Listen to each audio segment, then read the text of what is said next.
Hello, എല്ലാവർക്കും നമസ്കാരം. ഇന്ന് നമ്മൾ വീണ്ടും ഒരു ഗാർഡൻ വീഡിയോ ആയിട്ടാണ് വന്നിരിക്കുന്നത്. അപ്പം നമുക്ക് നേരെ വീഡിയോയിലേക്ക് പോകാം.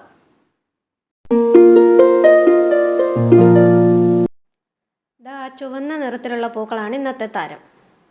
ഇതിൻ്റെ പേര് സെലോഷ്യ എന്നാണ്. സാധാരണയായി നമ്മളിതിനെ ചീരച്ചെടിയെന്നോ കോഴിവാലൻ ചെടിയെന്നോ ഒക്കെ പറയാറുണ്ട്. പക്ഷേ ശരിയായ പേരെന്ന് പറയുന്നത് സെലോഷ്യ എന്നാണ്. ഇത് കുറച്ച് വെയിൽ ഇഷ്ടപ്പെടുന്ന ചെടിയാണ്. നല്ല വെയിലുള്ള സമയത്ത് ഇതിൻ്റെ പൂക്കൾക്ക് നല്ല ബ്രൈറ്റ് കളറായിരിക്കും. ഇത് നാടനും ഹൈബ്രിഡും ഉണ്ട്. നാടൻ വെറൈറ്റീസ് ആണെങ്കിൽ കുറച്ച് ഉയരം വെക്കുന്ന ഒരു രീതിയാണ് അതിന്. പക്ഷേ നമ്മൾ കട്ട് ചെയ്ത് കൊടുക്കുകയാണെങ്കിൽ നമുക്ക് ചട്ടികളിലൊക്കെ വളർത്തുമ്പോൾ കട്ട് ചെയ്ത് കൊടുത്താൽ അത് നല്ല ബുഷാക്കി എടുക്കാവുന്നതേ ഉള്ളൂ. ഹൈബ്രിഡ് വെറൈറ്റീസിന് പൊതുവേ നമ്മൾ നഴ്സറികളിൽ നിന്നൊക്കെ വാങ്ങുമ്പോൾ വളരെ ഉയരം കുറഞ്ഞ് ആണ് കാണുന്നത്. പക്ഷേ നമ്മൾ അതിൻ്റെ വിത്തൊക്കെ എടുത്ത് പാകി മുളപ്പിച്ച് വരുമ്പോൾ അല്പം ഹൈറ്റ് വയ്ക്കുന്നതായിട്ട് കാണുന്നുണ്ട്. നമ്മുടെ നാടൻ വെറൈറ്റീസ് നമ്മൾ താഴെ നടുകയാണെങ്കിൽ, നിലത്ത് നട്ടു കൊടുക്കുകയാണെങ്കിൽ, അതിൻ്റെ ഇഷ്ടത്തിന് വളരാൻ വിടുകയാണെന്നുണ്ടെങ്കിൽ 4 അടി 5 അടി ഹൈറ്റിലൊക്കെ വളരുന്നതായിട്ട് കാണുന്നുണ്ട്. നിറയെ ശാഖകളോടുകൂടി വളർന്നിട്ട് ഒരു ഏരിയ അങ്ങനെ നിറഞ്ഞു നിൽക്കും. അതുപോലെ വളർന്ന പൂക്കളായിട്ട് വരാറുണ്ട്. ഞാനിവിടെ ഇതിനെ ചട്ടികളിലാണ് വളർത്തിയിരിക്കുന്നത്.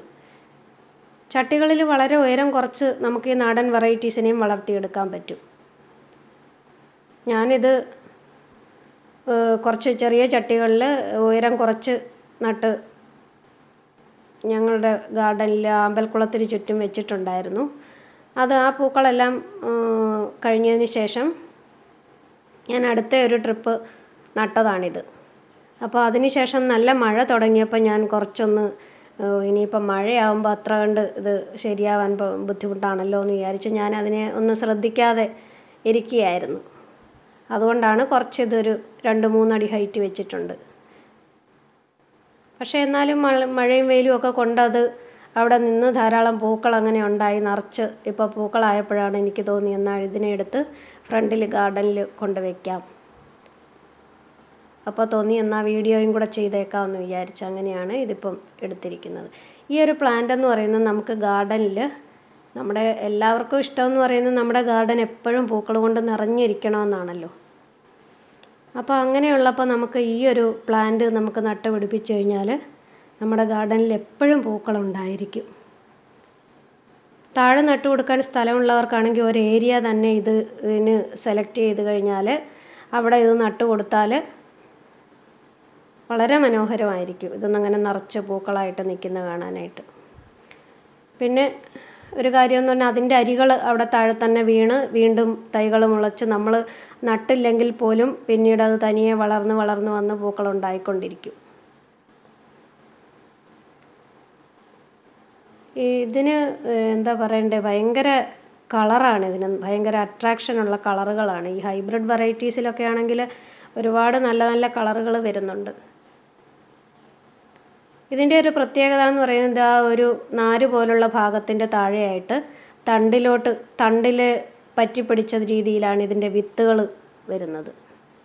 ആ വിത്തുകൾ നമ്മൾ അടർത്തിയെടുത്ത് നോക്കിക്കഴിഞ്ഞാൽ നമ്മുടെ ചീരവിത്ത് പോലെ ഇരിക്കും.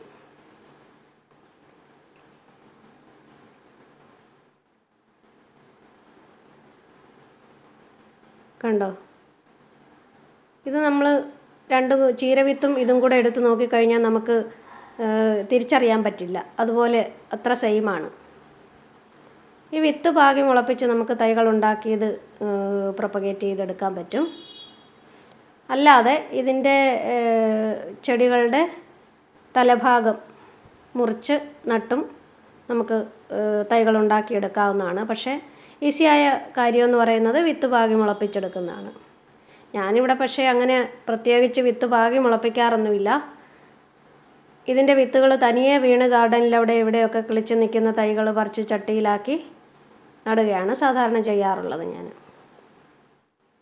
എന്തായാലും ഈ ഒരു ചെടി നമ്മുടെ ഗാർഡനിലുണ്ടെങ്കിൽ എക്കാലത്തും നമ്മുടെ ഗാർഡനിൽ ഇങ്ങനെ പൂക്കൾ നിറഞ്ഞു നിൽക്കും. വളരെ മനോഹരമായിട്ടുള്ളൊരു ചെടിയാണിത്. എല്ലാവർക്കും ഇഷ്ടമായി കാണുമെന്ന് വിചാരിക്കുന്നു. Thank you.